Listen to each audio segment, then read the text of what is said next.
अगर आपका दिमाग दिन भर आपके खिलाफ काम करता है तो समस्या आपकी नहीं है, समस्या यह है कि आपने उसे ट्रेन नहीं किया है। हम स्कूल में गणित सीखते हैं, भाषा सीखते हैं, नौकरी करना सीखते हैं, लेकिन जिस चीज के साथ हमें पूरी जिंदगी रहना है, अपने मन के साथ उसे संभालना कभी नहीं सीखते। और यही वजह है कि आज लाखों लोग अपने ही विचारों के कैदी बने हुए हैं। सिर्फ 5 मिनट्स की मेडिटेशन आपकी जिंदगी बदल सकती है। एक सवाल मैं पूछना चाहती हूँ, क्या आपने कभी महसूस किया है कि आपका दिमाग कभी चुप नहीं रहता? सुबह आँख खोलते ही विचार शुरू, काम का तनाव, परिवार की चिंता, भविष्य की फिक्र, और रात को सोते समय भी दिमाग भागता ही रहता है। कई लोग मुझसे पूछते हैं कि ओवर थिंकिंग को कैसे रोकें, स्ट्रेस को कैसे कम करें और मन को कैसे शांत करें। और मेरा जवाब अक्सर एक ही होता है, मेडिटेशन। लेकिन जैसे ही लोग मेडिटेशन शब्द सुनते हैं, उनके दिमाग में एक तस्वीर बनती है। कोई हिमालय में बैठा है, आंखें बंद है और घंटों तक ध्यान कर रहा है। और तब लोग सोचते हैं कि ये मेरे बस की बात नहीं है, लेकिन सच इससे बिल्कुल अलग है। मेडिटेशन का मतलब विचारों को रोकना नहीं है। मेडिटेशन का मतलब है अपने विचारों का मालिक बनना।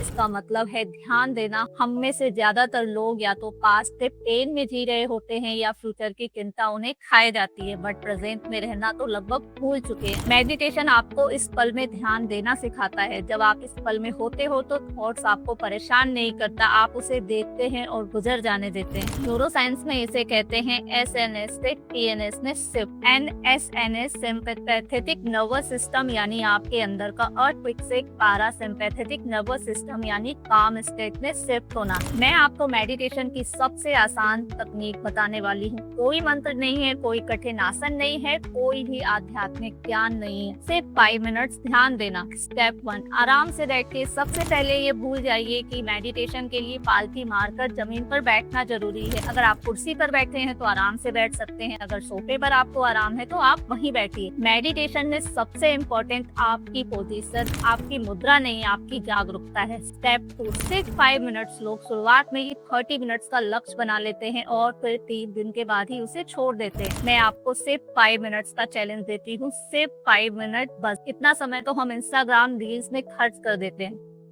आंखें बंद करें और सुनना शुरू करें। आंखें बंद कीजिए, गहरी सांस लीजिए और अपने आसपास की 5 अलग अलग आवाजों को सुनने की कोशिश कीजिए, जैसे पंखे की आवाज, बाहर जाती हुई गाड़ी की आवाज, किसी पंछी की आवाज, किसी व्यक्ति की बात की। और फिर अपने सांसों के आने जाने पर ध्यान बनाए रखें। कुछ बदलना नहीं है, सिर्फ ऑब्जर्व करना है। स्टेप 4, जब मन भागे तो परेशान मत होइए। यह सबसे महत्वपूर्ण बात है कि आपका मन भागेगा, बार बार भागेगा, कभी ऑफिस में, कभी पैसों में, कभी रिश्तों में। और यही लोग सोचते हैं कि वो मेडिटेशन नहीं कर पा रहे हैं, लेकिन सच्चाई उल्टी है। हर बार जब आप मन को वापस लाते हैं तभी मेडिटेशन हो रहा होता है। मन भागा, आपने पकड़ा, वापस लाए, और यही अभ्यास है। मेडिटेशन का असली फायदा क्या है? मेडिटेशन आपको कोई सुपर पावर नहीं देती, वह आपको वापस आपके ऊपर कंट्रोल देती है। मैं इसे ही रियल सुपर पावर कहती हूँ। धीरे धीरे आप नोटिस करेंगे कि आप कम रिएक्ट करेंगे, आपको कम गुस्सा आएगा, स्ट्रेस जल्दी शांत होगा और फोकस बढ़ेगा। प्रोडक्टिविटी ऑटोमेटिक इम्प्रूव हो जाएगी और सबसे बड़ी बात, आपका मन आपकी बात को ज्यादा सुनने लगेगा। मेरा एक्सपीरियंस एक समय ऐसा था जब मैं लगातार तनाव, चिंता और मानसिक दबाव में रहती थी, और मैंने महसूस किया कि बाहरी परिस्थितियां हमारे नियंत्रण में नहीं होती, लेकिन हमारी प्रतिक्रिया नियंत्रण में आ सकती है। मेडिटेशन ने मुझे यही सिखाया कि स्थिति नहीं बदलती, लेकिन स्थिति को देखने का हमारा तरीका बदल जाता है, और यहीं से हमारा जीवन शुरू होता है। 30 डे चैलेंज में आपको कोई बड़ी प्रतिज्ञा नहीं दिलवाना चाहती, सिर्फ एक छोटा सा प्रयोग। अगले 30 दिनों तक हर सुबह से 5 मिनट,